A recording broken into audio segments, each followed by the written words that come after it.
Ninjago, Zane's Dragon Power Spinjitzu race car presents itself as a fresh take on the ever-tiring catalog of oversized cars, but is it enough to make it worth picking up? Let's find out.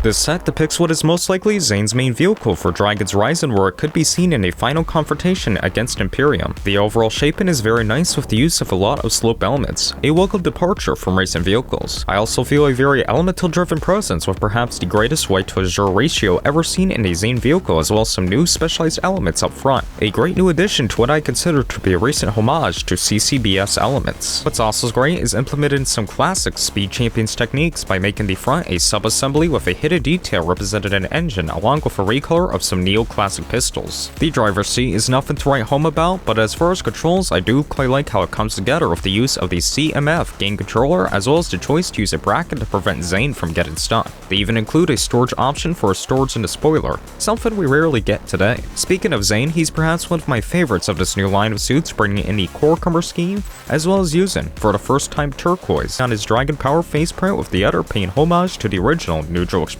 Perfect for the emotionless Zane scene and the entire back shows the sheer horsepower between quad exhausts plus large intakes and afterburner reminiscent of the classic Tim Burton Batmobile, with the latter having a dual purpose, which we'll touch on now. You might have noticed that the sides house a pair of the new Dragon cores, but they aren't there for looks. They are the key to unlocking the hidden art of Carjitzu. Engaging it just takes unlocking the spoiler and pushing it down to lift up the wheels. Now free to spin to your heart's, or I should say, power source's content, solely relying on the cores and before mentioned afterburner. It's pretty much a giant spinner, which much like its fellow spinners of this wave, it comes with builds for it to interact with, consisting of 2 Imperium gliders that spin on contact and enjoy to grow the hidden army within those spinners. Assistant Zane is Cole, my absolute favorite of this wave, standing out with an inverted approach for the colors and just really reminded me of the classic outfits. Much like Zane, he has a new color on his Dragon Power face being dark red, and a new face print really capturing his personality.